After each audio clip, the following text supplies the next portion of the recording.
HSC হিসাব বিজ্ঞান প্রথম পত্রের দ্বিতীয় অধ্যায়ের ওয়ান শট এমসিকিউ ক্লাসে স্বাগত। দ্বিতীয় অধ্যায় হচ্ছে হিসাবের বইসমূহ। এই অধ্যায় হতেও প্রথম অধ্যায়ের মতো আমরা 30টি গুরুত্বপূর্ণ এমসিকিউ নিয়ে আলোচনা করব, যেগুলো আমরা প্রতিটি অপশন সহ ব্যাখ্যা করব, যাতে এই 30টি এমসিকিউ অনুসরণ করে তোমরা যে প্রশ্ন আসুক না কেন পরীক্ষায় উত্তর করতে পারো। আমাদের প্রথম প্রশ্নটি হচ্ছে, মেহেরকে 10% বাট্টায় 5,400 টাকা প্রদান করা হলে বাট্টার পরিমাণ কত? ম্যাক্সিমাম স্টুডেন্ট এই প্রশ্নটি 5,400কে এরকম 10% ক্যালকুলেশন করে 540 টাকা এই অপশনটি দাগাবে, কিন্তু এই অপশনটি সঠিক নয়। এখানে মেহেরকে 10% বাট্টায় বরাবর 5,400 টাকা প্রদান করা হয়েছে। তার মানে এই 5,400 টাকার মধ্যে বাট্টার টাকা নাই, বাট্টাটা আলাদা। এটা খেয়াল রাখতে হবে। 10% বাট্টায় 5,400 টাকা বরাবর প্রদান করছে, তার মানে বাট্টা বাদ দিয়ে 5,400 টাকা প্রদান করা হয়েছে। তো আমরা এই ম্যাথগুলো সবসময় একটা টাকা দেওয়া থাকলে এইরকম পার্সেন্টেজ ক্যালকুলেশন করে অপশনটা দাগাতাম, কিন্তু এখানে যেহেতু বাট্টাটা অলরেডি বাদ দেওয়া আছে, সেহেতু আমাদেরকে এটাকে মার্জিন করে ক্যালকুলেশন করতে হবে। মার্জিন বলতে এখানে 10% বাট্টার যে টাকাটা এটা অলরেডি ক্যালকুলেশন করা হয়েছে, বাদ দেওয়া হয়েছে। তাহলে 5,400 আমাদের কাছে আছে, বাদ দেওয়ার আগে যে টাকাটা, অর্থাৎ 10% বাদ দেওয়ার আগে যে টাকাটা, এটা আমাদের কাছে নাই। তো যেহেতু এই টাকাটা আছে, সেটাকে আমাদেরকে মার্জিন করতে হবে। মার্জিন মানে যে হারটা দেওয়া আছে সেটা উপরে বসবে, 100 থেকে সে হারটা বাদ দিয়ে বসাতে হবে। যদি 15% থাকতো উপরে 15, নিচে 85, 100 থেকে 15 বাদ দিলে 85। আজকে উপরে 10, নিচে হচ্ছে 90। তো কাটাকাটি করে ক্যালকুলেশন করে আমরা 600 টাকা পাবো। তোমরা করে দেখবে 600 টাকা পাবো। তাহলে এখানে আজকের বাট্টার পরিমাণ হচ্ছে 600। তাহলে এখন দেখো, আমরা একটু শুদ্ধি পরীক্ষা করে দেখি। বাট্টা বাদ দেওয়ার পরে 5,400, বাট্টা পাইলাম 600। তাহলে বাট্টা বাদ দেওয়ার আগে কত?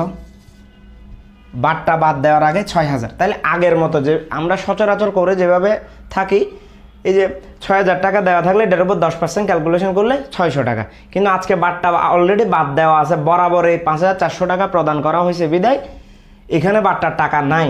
তাহলে তখন আমাকে বাদ দেওয়া থাকলে যে হারটা দেওয়া থাকে সেটাকে মার্জিন করে আমাকে কি বাট্টার পরিমাণটা নির্ণয় করতে হবে। তাহলে এখন আমাদের বাট্টা সহ টাকাটা দেওয়া আছে, তার মানে আমরা এটা নির্ণয় করলাম শুদ্ধি পরীক্ষার মাধ্যমে। বাট্টা বাদ দেওয়ার আগে 5,400, বাট্টা 600, টোটাল 6,000। এটার উপর এখন যদি সরাসরি 10% ক্যালকুলেশন করি, এখনও আমাদের উত্তর কত আসে?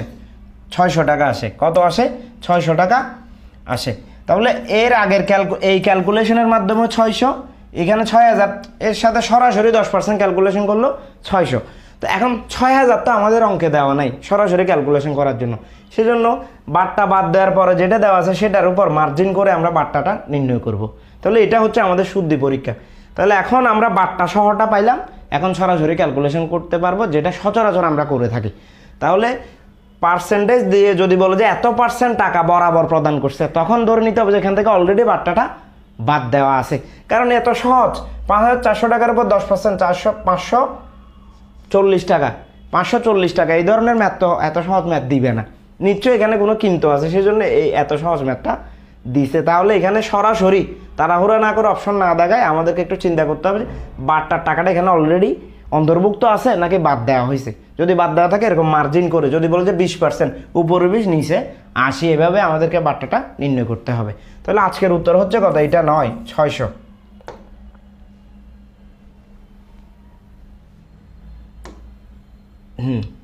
দ্বৈত সত্তা বলতে কোনটিকে বোঝায়? দ্বৈত সত্তা বলতে লেনদেনের দুইটি দিক লিপিবদ্ধকরণ। দ্বৈত সত্তা বিষয়টি মূলত দুতরফা দাখিলা পদ্ধতি থেকে এসেছে। দুতরফা দাখিলা পদ্ধতির উৎপত্তিকাল হচ্ছে 1494 সাল, যেখান থেকে হিসাব বিজ্ঞানের আধুনিক কালের কি যাত্রা শুরু হয়। তাহলে আরেকটা প্রশ্ন আসতে পারে এখান থেকে, আধুনিক হিসাব বিজ্ঞানের জনক লুকা পেসিওলি এবং আন্তর্জাতিক হিসাব বিজ্ঞান দিবস, যেটা প্রথম অধ্যায়ে আলোচনা করেছিলাম, এটা হচ্ছে 10 নভেম্বর। 3 নম্বর প্রশ্নটি দেখো, বিক্রয়ের উদ্দেশ্যে আসবাবপত্র ক্রয় করা হলে নিচের কোন হিসাবটি ডেবিট হবে? এখানে হচ্ছে আসবাবপত্র ক্রয়, শুধু আসবাবপত্র ক্রয় হলে আসবাবপত্র অর্থাৎ আমরা অ্যাসেট হিসাবে ধরে নিতাম আসবাবপত্র ডেবিট, নগদান ক্রেডিট এরকম ধরে নিতাম আমরা।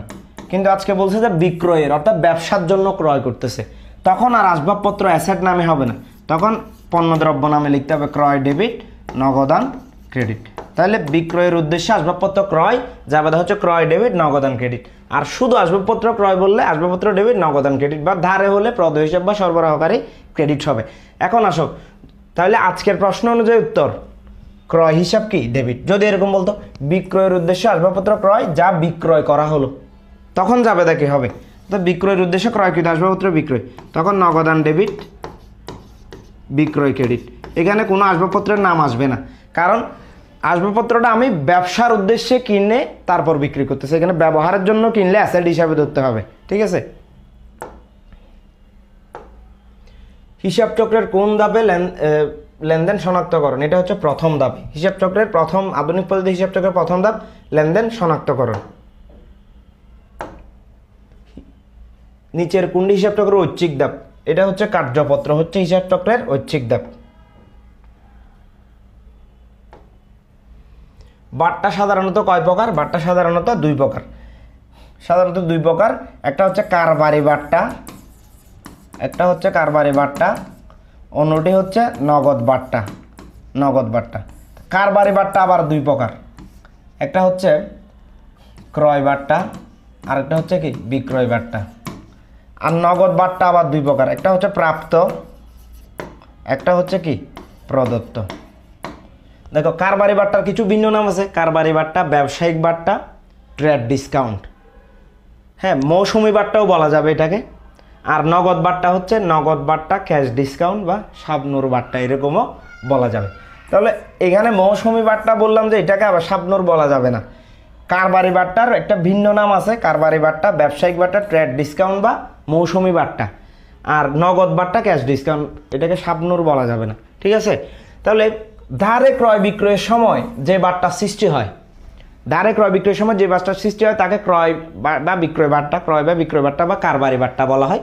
আর দেনা পাওনা প্রাপ্তি বা পরিশোধের সময়, দেনা পাওনা প্রাপ্তি বা পরিশোধের সময় যে বাট্টা সৃষ্টি হয়, অর্থাৎ নগদ আদান প্রদানের সময় যে বাট্টাটা সৃষ্টি হয় সেটা হচ্ছে কি নগদ বাট্টা। তাহলে আমি যদি কারো কাছ থেকে, ধরো তুমি আমার থেকে 20,000 পাও, আমি তোমাকে 18,000 দিলাম, আমি 2,000 টাকা বাট্টা পাইলাম, তাহলে এটা আমার জন্য প্রাপ্ত বাট্টা, তোমার জন্য কি প্রদত্ত বাট্টা। আর ক্রয়ের সময় যদি ধারে ক্রয়ের সময় কোনো বাট্টা সৃষ্টি হয় তাকে ক্রয় বাট্টা, আর ধারে বিক্রয়ের সময় যদি কোনো বাট্টা সৃষ্টি হয় তাকে বিক্রয় বাট্টা। ধরো 50,000 টাকা চাউল ক্রয় করে 10% কি পাট্টা পাওয়া গেল, তাহলে 10% ওইখান থেকে সরাসরি বাদ দিতে হবে। তাহলে একটা কথা মনে রাখবে, এই নগদ বাট্টাটা হচ্ছে অনগদ লেনদেন, নগদ বাট্টাটা অনগদ লেনদেন। আর কারবারি বাট্টাটা এটা সব সময় হিসাব থেকে বাদ দিয়ে দেখাতে হবে, এটা জাবেদায় অন্তর্ভুক্ত করতে হয় না। আর নগদ বাট্টা যেটা, সেটা জাবেদায়ও লিপিবদ্ধ করে দেখাতে হয়। জাবেদাকে কি নামে অভিহিত? হিসাবের দৈনিক বই, প্রাথমিক বই। পাকা বই হচ্ছে খতিয়ান। তাহলে এখানে 2 আর 3 হচ্ছে অপশন। হ্যাঁ, এটা হয়তো আমার ওই টাইপরাইটার ভুল করছে, এটা জাবেদা পাকা বই নয়, দৈনিক বই, প্রাথমিক বই। খতিয়ান হচ্ছে পাকা বই। তাহলে এই 2 আর 3 হচ্ছে উত্তর, 2 আর 3 হচ্ছে উত্তর। মুনাফাবিহীন বিক্রয়ের জাবেদা কোনটি? এখন আসো, মুনাফাবিহীন বিক্রয় জাবেদা এটা বিষয়টা কি? এটা এক প্রকারের উত্তোলন, কিন্তু উত্তোলনে হচ্ছে কি, উত্তোলনে মূলধন থেকে টাকা কেটে রাখে। উত্তোলনে কি মূলধন থেকে, কারবার মালিকের মূলধন থেকে টাকা কেটে রাখে। মনে করো তুমি 100 বস্তা চাউল কিনে আনছো ইন্ডিয়া থেকে বাংলাদেশে বিক্রয় করার জন্য, এখানে 2 বস্তা তুমি তোমার বাসায় নিয়ে গেছো নিজের ভোগের জন্য। তাহলে কারবারের যে হিসাব রক্ষক সে ওই 100 থেকে 2টা বাদ দিয়ে রাখবে, তোমার মূলধন থেকে বাদ দিয়ে দিবে, পণ্য উত্তোলন আর উত্তোলন। আর মুনাফাবিহীন বিক্রয় এটাও এক ধরনের উত্তোলন, তবে এখানে ক্যাশ টাকা সাথে সাথে দিয়ে দিতে হয়, কিন্তু কোনো প্রফিট দিবে না, কোনো প্রফিট দিবে না। ধরো চীন থেকে তুমি 100টি শাড়ি নিয়ে আসছো বাংলাদেশে, চীন থেকে কয়টি শাড়ি নিয়ে আসছো? 100টি। তাহলে এখান থেকে 5টি তোমার বউ পছন্দ করছে। এখন তোমার বউ বলতেছে তুমি যে শাড়িগুলা বাইরের কাস্টমারকে বিক্রয়ের জন্য আনছো, ওইখান থেকে 5টি আমার জন্য না আনলে আজকে তোমার রাতের ভাত বন্ধ। এখন তোমার বউকে একটা শর্ত দিলা, বউ এই শাড়িগুলো তো অনেক দামি, এগুলো তো আমি চাইলেও তোমাকে টাকা ছাড়া তো দেওয়া সম্ভব না, মানে আমার অনেক লস হয়ে যাবে, আমি কোনো বিনিময় ছাড়া তোমাকে একটা দিতে পারি, কিন্তু 5টা দিলে তোমাকে টাকা দিতে হবে। তো তুমি তোমার বউকে শর্ত দিলা যে এই একটা শাড়ির দাম 10,000 টাকা করে, কিন্তু প্রফিট করে তুমি 15,000 টাকা সেল করো। তুমি তোমার বউকে বলে তোমার কোনো প্রফিট দিতে হবে না, তুমি 10,000 করে আমাকে 50,000 টাকা দিয়ে দাও 5টা শাড়ির জন্য। তাহলে তুমি যে 100টা কিনে আনলা, এইখানে 5টা তোমার বউকে দিয়ে দিছো কোনো প্রফিট ছাড়া, ওই আসল টাকা ক্রয় মূল্যের দামটা নিছো। এখন অনর্থক 100টা ক্রয় দেখাই আর লাভ আছে? তুমি 95টা ক্রয় দেখাইলে ভালো হবে না? কারণ 5টা তো অলরেডি তুমি বিক্রয় করতে পারো না, তোমার বউ নিয়ে নিছে। তাহলে তুমি এই ক্রয়ের দামটা, ক্রয়ের পরিমাণটা তুমি কমায় রাখবা, 95টাতে নিয়ে আসবা। কেন? কারণ যারা ট্যাক্স নেয় সরকারের লোক, ওরা দেখবে যে 100টি শাড়ি বিক্রয় করে যদি তোমার প্রফিট কম হয়, তখন ওরা একটু সন্দেহ করবে। এখন তুমি যদি ওই যে 5টা যে বউকে দিয়ে দিছো, এটা কি তুমি আর ওকে বুঝাইতে পারবা না, ও বলবো যে তুমি কারচুপি করতেছো। সেজন্য তুমি 100টা না রেখে 95টা ক্রয় দেখাবা, 5টা তুমি অলরেডি বাদ দিয়ে দিবা। সেজন্য এই বিষয়টা হচ্ছে মুনাফাবিহীন বিক্রয়, অর্থাৎ প্রফিট না নিয়ে ক্রয় মূল্যে বউকে 5টা শাড়ি দিলা। তাহলে এই মুনাফাবিহীন বিক্রয়টা আমরা যখন সমন্বয় করি আর্থিক বিবরণীতে, প্রথম পত্র বা দ্বিতীয় পত্রে, আমরা কি করি? ক্রয় থেকে বাদ, বিক্রয় থেকে কি বাদ দিয়ে দিই। আমরা ক্রয় থেকে বাদ, বিক্রয় থেকে বাদ দিয়ে দিই। তার মানে এটা ক্রয়ও না বিক্রয়ও না, বউকে যে দিছি এটা আমি ক্রয়ও ধরবো না, বিক্রয়ও ধরবো না। তাহলে ক্রয় থেকে বাদ দেওয়া মানে ক্রয় ক্রেডিট হয়ে যাওয়া, বিক্রয় থেকে বাদ দেওয়া মানে বিক্রয় ডেবিট হয়ে যাওয়া। এই জন্য মুনাফাবিহীন বিক্রয়ের জাবেদা হবে যে বিক্রয় ডেবিট, ক্রয় ক্রেডিট। কেন বাদ দিতে হয়? ওই যে বললাম, তুমি বিক্রয় বড় কিন্তু মুনাফা হচ্ছে কম, কারণ তোমার বউ 5টা শাড়ির দাম তো তোমাকে প্রফিট দেয় না, শুধু দামটা দিছে। এই জন্য তুমি ওই শাড়িগুলো 100টা না ধরে 95টা ধরবা, ক্রয়ে এবং বিক্রয়ে 95টা দেখাবা। এই জন্য এটা ক্রয় থেকেও বাদ দিয়ে দেওয়া হয়, বিক্রয় থেকেও বাদ দিয়ে দেওয়া হয়। তাহলে এটা হচ্ছে বিক্রয় ডেবিট, ক্রয় কি ক্রেডিট। নিচের কোন ঘটনাটি সাধারণ জবাদায় লিপিবদ্ধ করা হয়? ধারে, হ্যাঁ, ধারে ক্রয়, ধারে বিক্রয়, ধারে ক্রয়, এগুলো হচ্ছে বিশেষ জাবেদা। নগদে পণ্য ক্রয়, স্থায়ী সম্পত্তির অবচয়। তাহলে স্থায়ী সম্পত্তির অবচয় এগুলো কি হচ্ছে সাধারণ জাবেদা। এটা হচ্ছে বিক্রয় বই, এটা ক্রয় বই, এটা নগদান বই বা নগদ প্রদানও লিখা যাবে, ঠিক আছে? তাহলে এগুলো বিশেষ জাবেদা, এটা সাধারণ জাবেদা। বিক্রয় ফেরত জাবেদার উৎস দলিল। বিক্রয় ফেরত হচ্ছে কি ক্রেডিট নোট। বিক্রয় ফেরতের জন্য ক্রেডিট নোট। আর এটা কে করে? ক্রেডিট নোট কে তৈরি করে? বিক্রেতা। আর ডেবিট নোট তৈরি করে কে? ক্রেতা। ডেবিট নোট তৈরি করে কে? ক্রেতা। ক্রয় ফেরতের জন্য ক্রেতা, আর বিক্রয় ফেরতের জন্য কি বিক্রেতা। তাহলে বিক্রয় ক্রেডিট, বিক্রয় ফেরত রিলেটেড যেটা আছে ক্রেডিট নোট, হ্যাঁ, এটা বিক্রয় ফেরত। আর ক্রয় ডেবিট আর ক্রয় ফেরত রিলেটেড যেটা আছে সেটা ডেবিট নোট, এটা ক্রেতা তৈরি করে, এটা কি বিক্রেতা তৈরি করে। তাহলে বিক্রয় বিক্রেতা ক্রেডিট নোট, আর ক্রয় ক্রেতা ডেবিট নোট, এভাবে মনে রাখবা।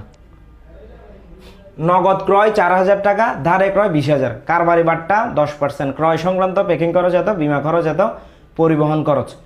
ক্রয় বইতে, এখন বিষয় হচ্ছে ক্রয় বইতে কি লেখা হয়? ধারে ক্রয়। ক্রয় বইতে কি লেখা হয়? ধারে ক্রয়। তাহলে এটা আসবে না, নগদ ক্রয় বাদ দিলাম, ধারে ক্রয় 20,000, এটার উপর কারবারি বাট্টা 10%, তাহলে 18,000, কারণ কারবারি বাট্টা 2,000 বাদ যাবে, ঠিক আছে? প্রকৃত ক্রয় হচ্ছে কত? নিট ক্রয় হচ্ছে 18,000। এখানে ক্রয় সংক্রান্ত প্যাকিং খরচ 500, বিমা খরচ 1,000, পরিবহন খরচ 200। অনেকে কী করবে জানো? 20,000-এর সাথে 1,000 যোগ 500 যোগ 200 যোগ করে তারপর 10% বাদ দিবে।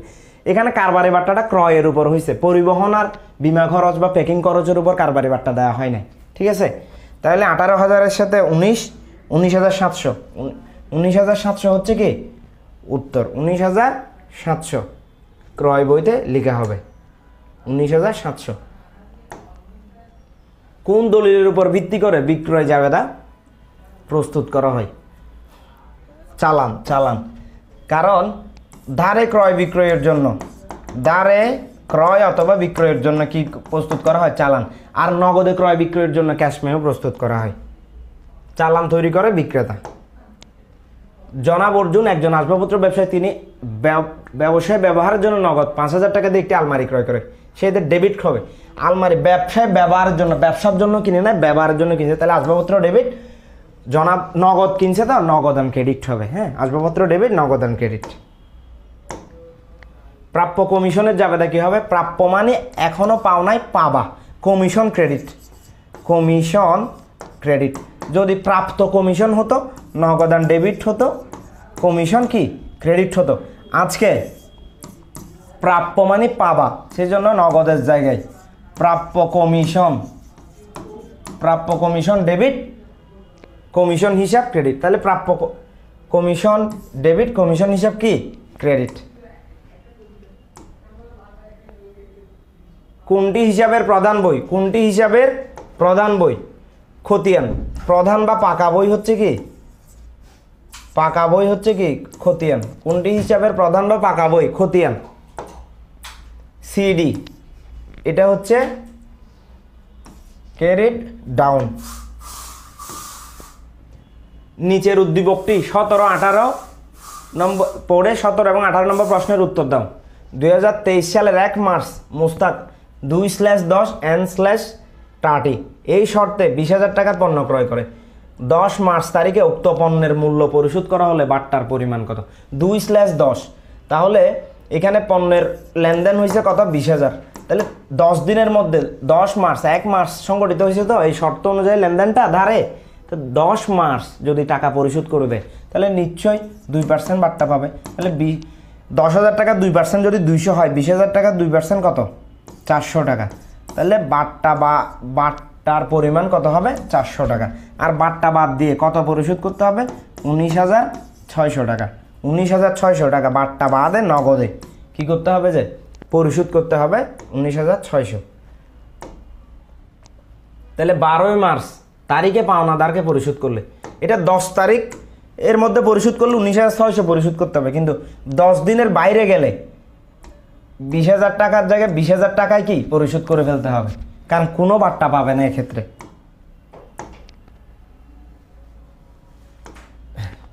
পাওনাদারকে দেয় মোট টাকা হতে, পাওনাদারকে দিব মানে পাওনাদার আমার কাছ থেকে পাবে, থেকে কিছু টাকা মৌকুব পাওয়া গেলে, অর্থাৎ তুমি পাইছো, সেটা হচ্ছে প্রাপ্ত। মানে তোমার পাওনাদারকে দিতে হচ্ছে, সে যদি তোমাকে ডিসকাউন্ট দেয় সেটা প্রাপ্ত বাট্টা।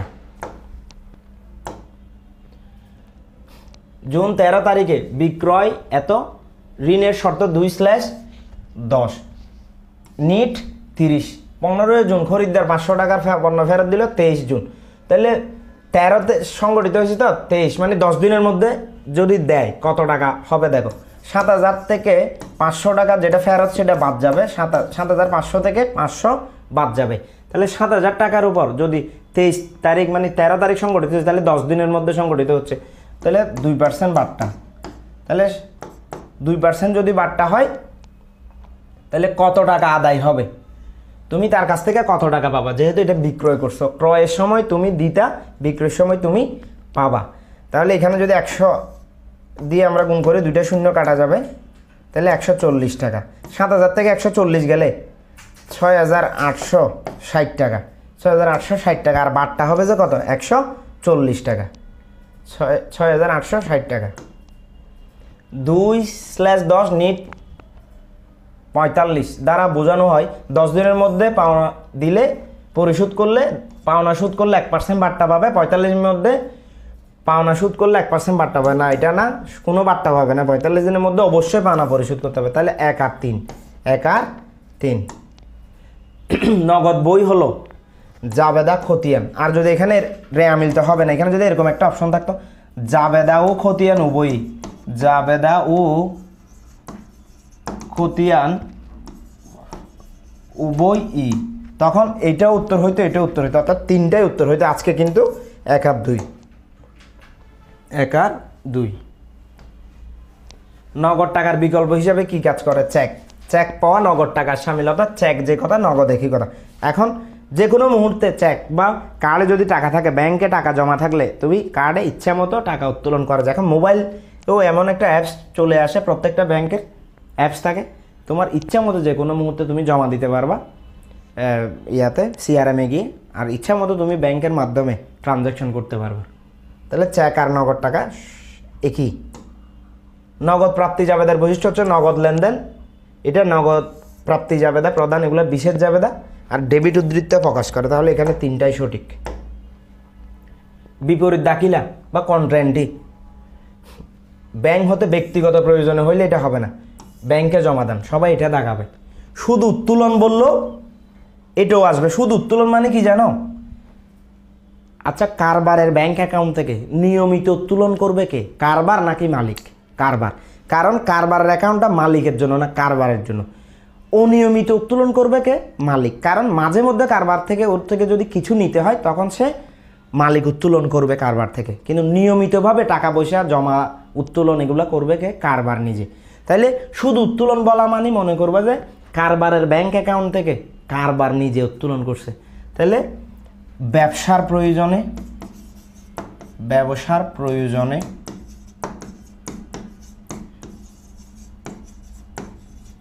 অফিসের প্রয়োজনে, ব্যবসার প্রয়োজনে অফিসের প্রয়োজনে, বা শুধু উত্তোলন, কনফিউজড করতে পারে শুধু উত্তোলন দিয়ে। শুধু উত্তোলন দিলে অনেকে করবে না। নিয়মিত কাজ হচ্ছে উত্তোলন মানে ব্যবসার জন্য তুলবে, আর অনিয়মিত হলে এরকম ব্যাংক হতেও ব্যক্তিগত প্রয়োজন উল্লেখ করে দিবে। কখন অনিয়মিত ঘটনা হবে? যখন এটা অনিয়মিত হবে তখন কথা একটু বেশি বলা থাকবে। আর নিয়মিত কাজের ক্ষেত্রে এটা কি করতে হবে না, বেশি কথা বলতে হবে না, কম কথা বললেও ধরে নিতে হবে যে এটা কি অফিসিয়াল কথা। তাইলে উত্তোলনটা হচ্ছে ব্যবসার প্রয়োজনে বা অফিসের প্রয়োজনে উত্তোলন। তাহলে এখানে 2 আর 3 হচ্ছে উত্তর। রহমান অ্যান্ড সন্সের অগ্রপদ তত্ত্বের পরিমাণ 1200 টাকা, জানুয়ারি মাসের খরচ 1000 টাকা, ফেব্রুয়ারি মাসে খুচরা ক্যাশিয়ার প্রধান ক্যাশিয়ার নিকট হতে কত পাবে? তাহলে অগ্রদত্ত প্রতি মাসে সে 1200 দেয়, প্রতি মাসে সে কত দেয়? 1200 দেয়। জানুয়ারি মাসের খরচ 1000, উদ্ধৃত্ত আছে কত? ব্যালেন্স আছে কত? ব্যালেন্স আছে কত? 200 টাকা। তাহলে মনে করো তুমি আমার কর্মচারী, আমি তোমাকে প্রতি মাসে 1000 কত দিই? 1200 টাকা দিই, কিন্তু ওই মাসে তোমার খরচ হয়েছে 1000 টাকা। খরচ হয়েছে কত? 1000 টাকা। তাহলে তোমার কাছে আর কত আছে? 200। তাহলে আমি তোমাকে কত দিই? প্রতি মাসের শুরুতে 1200। তাহলে যে টাকাটা খরচ হয়েছে 1000, ওই টাকাটা যদি দিয়ে দিই, তাহলে আবার পরের মাসের শুরুতে তোমার হাতে কত? 1200 টাকা না? তাহলে আমি তোমাকে ফেব্রুয়ারি মাসের শুরুতে কত দিব? যে ওই 1000 টাকা যেটা খরচ হয়েছে ওই টাকাটাই প্রদান করব আমি। ঠিক আছে, 1000 টাকায় উত্তর। নগদান বই হলো ব্যাংক হতে ব্যক্তিগত প্রয়োজন উত্তোলন, ব্যাংকে জমাদান, অফিসের প্রয়োজনে ব্যাংক হতে উত্তোলন। নগদান বই হলো ব্যক্তিগত প্রয়োজনে ব্যাংক হতে উত্তোলন। নগদান বই হলো। আচ্ছা, এটা হচ্ছে নিচের কোনটি কন্ট্রান্টি? এরকম হবে যে মনে হয় নিচের কোনটি কন্ট্রান্টি? ব্যাংকে জমাদান, ব্যাংক হতে অফিসের প্রয়োজন উত্তোলন, এভাবে হবে। এটা এভাবে না, এইভাবে হবে প্রশ্নটা। তাহলে উত্তর হচ্ছে 2 আর 3। অগ্রদত্ত খুচরা নগদান বহির ক্যাশিয়ারকে মাসের শেষে যে অর্থ দেওয়া হয়, ওই যে অগ্রদত্তকে মাসের শেষে যেটা অর্থ দেওয়া হয় কোনটা? যেটা খরচ হয়ে যায় সেটা। মনে করো আমি তোমার প্রতি মাসের শুরুতে 2000 দিই, খরচ 500, ব্যালেন্স কত? ব্যালেন্স 1500। তাহলে তোমাকে যদি আমি যেটা খরচ হয়ে গেছে 500 এটা দিয়ে দিই, আবার পরের মাসের শুরুতে তোমার হাতে কত? 2000 আসছে না? সেজন্য কোনটা শেষে কোনটা দিবে? যে অর্থ যেটা মাসের শেষে মোট যা ব্যয় হয় সেটা দিবে। ঠিক আছে, এই প্রশ্নটি এভাবে আসতে পারে। হিসাবের মেয়াদান্তে হাতে নগদের সাথে কোন টাকা যোগ করলে অগ্রপ্রদত্ত টাকার সমান হয়? সমান হয় মোট খরচ। দেখো আবার, হিসাবের মেয়াদান্তে হিসাবকাল শেষে নগদের সাথে কোন টাকা যোগ করলে, অর্থাৎ যেটা খরচ হয়, মনে করো অগ্রদত্ত একটু আগে বুঝাইলাম 2000, 500 টাকা খরচ, 1500 টাকা ব্যালেন্স। তাহলে অগ্রদত্ত 2000 সমান করার জন্য এই 1500 সাথে কোনটা যোগ করতে হবে? খরচের টাকাটাই যোগ করতে হবে। এটা একটা গাণিতিক সমস্যা দেখলাম, একটা এরকম থিওরিটিক্যাল এমসিকিউ দেখলাম। এবার আসো 29 নম্বর, 15% ব্যাট সহ পণ্য ক্রয়। ব্যাট সহ মানে এই টাকার মধ্যে ব্যাট সহ আছে, তাহলে ব্যাট সহ বললে মার্ক আপ করতে হবে। যারা ভ্যাটের এরকম জাবেদাগুলো বুঝো না, এটা অনেক ডিটেলস আলোচনা, এই ভিডিওর ডেসক্রিপশনে ভ্যাট সংক্রান্ত জাবেদাগুলো আমি দিয়ে দিচ্ছি। এইচএসসিতে একটা ভ্যাট সংক্রান্ত জাবেদা আসতে পারে। তাহলে 69,000, 15% বলছে, উপরে 15, নিচে 115 সহ বললে মার্কআপ মানে হচ্ছে 100-র সাথে যে হারটা দেওয়া থাকে সেটা যুগ। আজকে 15% না বললেও ব্যাট সহ যদি বলা থাকতো তখনও 15%, কারণ বাংলাদেশ সরকারের নির্ধারিত ব্যাটের হার হচ্ছে 15%। তাহলে এখানে 9,000 টাকা আসবে ক্যালকুলেশন করে, ঠিক আছে? 9,000 টাকা ব্যাটের পরিমাণ। এখন দেখো এই ক্যালকুলেশনটা আমাদের শুদ্ধ আছে কিনা এটার পরীক্ষা করে দেখি। ব্যাট সহ 69,000, ব্যাটের টাকা 9,000, তাহলে ব্যাট বাদে কত? ব্যাট বাদে 60,000। এখন যদি বলে যে 60,000 টাকার পণ্য ক্রয়, ব্যাট 15%, এখানে 60,000-এর ভিতরে ব্যাট নেই, তখন আর মার্কআপ করতে হবে না। এরকম ক্লাস 4-5 থেকে যেভাবে করে আসতেছে 15%, এখনও 60,000-এর 15% ক্যালকুলেশন করলে কত আসে? 9,000 টাকা আসে। তাহলে ব্যাট সহ যোগ করে দাও, কত আসবে? 69,000। এই যে ব্যাট সহ 69,000, তো এইভাবে শুদ্ধি পরীক্ষা করে করতে পারবে। আর এখানে তাহলে প্রকৃত পণ্যের দাম কত যদি বলে, তাহলে 69,000 থেকে 9,000 ব্যাট বাদ দিলে কত হবে? 60,000 টাকা হচ্ছে প্রকৃত পণ্যের মূল্য। কিন্তু আজকে ব্যাটের মূল্য নির্ণয় করতে বলছে, এই জন্য 9,000। এই যে বাংলাদেশে মূসক এর প্রচলন হয় 1991 সালের 1 জুলাই তারিখে। মূসক মানে হচ্ছে সংক্ষিপ্ত রূপ মূসক, মূল্য, মু দিয়ে মূল্য, সংযোজন ক দিয়ে কর, এটার ইংরেজি নাম হচ্ছে ভ্যাট। ব্যাট, ভি দিয়ে ভ্যালু, এ দিয়ে অ্যাডেড, টি দিয়ে ট্যাক্স, ভ্যালু অ্যাডেড ট্যাক্স, মূসক, মূল্য সংযোজন কর, চালু হয় 1 জুলাই 1991। উদ্দীপকটি পরে 30 নম্বর প্রশ্নের উত্তর দাও। মিস্টার রাকিব একজন ব্যবসায়ী, 5% কারবারি বাট্টায় 10,000 টাকার পণ্য ধারে ক্রয়, পরবর্তীতে নগদ বাট্টায় টাকাগুলো পরিশোধ করে। কে করে? যে রাকিব পরিশোধ করে। যে তাহলে 10,000 টাকার প্রথম একটা বাট্টা পাইছে, এটা কারবারি বাট্টা, এটা 500 টাকা। তাহলে এখানে প্রকৃত লেনদেন হয়েছে 9,500। মনে করো আমি রাকিব, তুমি আমার কাছ থেকে পণ্য কিনছো, ভাই 10,000 টাকার পণ্য কিনছে, আমাকে 5% ডিসকাউন্ট দেন। 5% ডিসকাউন্ট দিয়েছে 500 টাকা, এটা কারবারি বাট্টা। তাইলে আমি তোমার কাছ থেকে কত পাবো? 9,500। 1 মাস বাদে টাকাগুলো দেওয়ার কথা, এগুলো দিতে আসছো, ওই দিন তুমি আবার গড়িমসি শুরু করছো, ভাই আমাকে আরও 10% বাট্টা দেন, এখনই সাথে সাথে টাকাটা দিয়ে দিচ্ছি। তাহলে এখানে 950 টাকা, এটা হচ্ছে নগদ বাট্টা। তাহলে এখানে প্রকৃত লেনদেন হচ্ছে ক্রয়। এখানে যদি বলে যে ক্রয় বইতে কত লেখা হবে, ক্রয় বইতে কিন্তু 9,500 টাকায় লেখা হবে, প্রকৃত যে ধারে ক্রয় সেটা। তাহলে ধারে ক্রয় 10,000 হলো, কারবারি বাট্টাটা হিসাবে লিখতে হয় না, এটা সবসময় বাদ দিয়ে দেখাইতে হবে। আর 950 টাকাটা হচ্ছে নগদ বাট্টা, ঠিক আছে? তাহলে ক্রয় বইতে কত লেখা হবে? 9,500 টাকা। এবার আসো, এখান থেকে আরেকটা প্রশ্ন বের করলাম, রাকিব নগদ কত টাকা পরিশোধ করেন। তাহলে 9,500 থেকে সে গড়িমসি করে আরও 10% বাট্টা চাইছে না, 950। তাহলে 9,500 থেকে 950 বাদ দিলে 8,550 টাকা সে পরিশোধ করবে। আর যদি বলে যে নগদ বাট্টার পরিমাণ কত, তখন উত্তর 950। আর কারবারি বাট্টার পরিমাণ কত, তখন উত্তর হবে কত? কারবারি বাট্টার পরিমাণ কত বললে তখন উত্তর হবে 500, নগদ বাট্টার 950। আর কত টাকা পরিশোধ করতে হবে বলে ক্যাশে 8,550 টাকা।